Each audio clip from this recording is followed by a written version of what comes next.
Magandang hapon po sa lahat. Tayo nagbabalik dito sa ating YouTube channel, Samuel Soriano TV29, para mag-discuss ulit ng another coins. At ito po ay ating hilig, mangulikta ng barya. Kaya ho tayo nandito nagsisharing ng kanilang mga laga, ang aking mga koleksyon, kung magkano lang kanilang mga presyo. Magandang hapon po sa ating mga manonood at mga subscriber dito sa aking munting channel. Ayan, keep safe po sa lahat and God bless kung saan kayong dako ng mundo po. Lalo-lalo na po yung mga nanonood doon sa aking FB page, Samuel Soriano, ayan. Lahat po na nakapalo sa akin doon ay thank you so much sa inyo lahat. Lalo-lalo na yung mga nagsisend ng star sa akin, ayan. Thank you very much po sa inyong lahat. Yun naman pong mga nanonood din sa aking YouTube channel, dito po ay thank you so much din sa inyong lahat. Yun naman po hindi pa po nakapag-subscribe dito sa aking YouTube channel, anyayahan ko sana kayo at malaking tulong na po o bagay ang inyong gagawin. Tulad lamang ng pagpindot ng ating subscribe button, like and share para ma-update ko kayo sa mga latest ko pang gagawin mga video po. Mayroon na naman tayong pag-uusapang barya guys at ito po ay barya po ng BSP. 25 centimos na wala ng halaga. Pero ito po ay semi-hard to find, year 2005, kung tawagin ng ating mga kolektor. Pagkatalikod naman ay makikita natin ang year 1993, ayan, ang pagtatag ng ating Bangko Sentral, and then Catwheel po. Diyan po bumabase ang ating mga kolektor kung anong reverse o ang isang coins.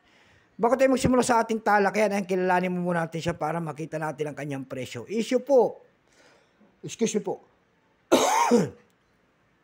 issue po, Philippines po, Period Republic 1946 up to date po, type standard circulation coins, years 2003 hanggang 2017, 2003 hanggang 2017 lamang, at ito po ay namamagnet. Baka magtaka kayo. Yun namang year 1995 hanggang 2003, yun naman po ay hindi namamagnet. Ibinukod nila magkabilang panig kasi magkaibang materialis ang kanilang ginamit. Pero total ang years ng 2000, itong 25 centimos na ito, ay year 1995 sana hanggang 2017. Yan po sana ay nakapaloob sa BSP series. Ang hard to find po dito ay year 2006. Ang semi-hard to find ay year 2005 na hawak natin, and then 2008. Ayan. Excuse me po. Balo nito 25 centimos, nakapaloob po sa BSP series. Currency piso 1967 up to date po. Composition yan ay brass plated steel. Mayroong bigat 3.6 grams. May haba naman 20 mm. May kapal po naman ito 1.78 mm. Hugis po bilog. Orientation, middle alignment. Number N-15915. Reference number KM-271-A. Sale of the Central Bank of the Philippines sa kanya nasa likod. Ito pong year 2005, ito po ay 1.2% lamang. Wala pa pong may pakitang selling price ng numista nito. Wala pang presyo. And then wala na pong mintage ito kung ilang pirasong ginawa ng ating Bangko Sentral.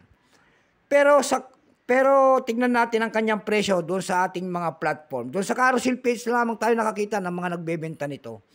Sa carousel page po, mayroon tayo nakita nagbebenta doon ng 380 pesos. Nasundan po ito ng 300 pesos. And then, yung pinakamalit po ay 250 pesos. Ayan lamang po ang ating may babagi. Keep safe sa lahat and God bless.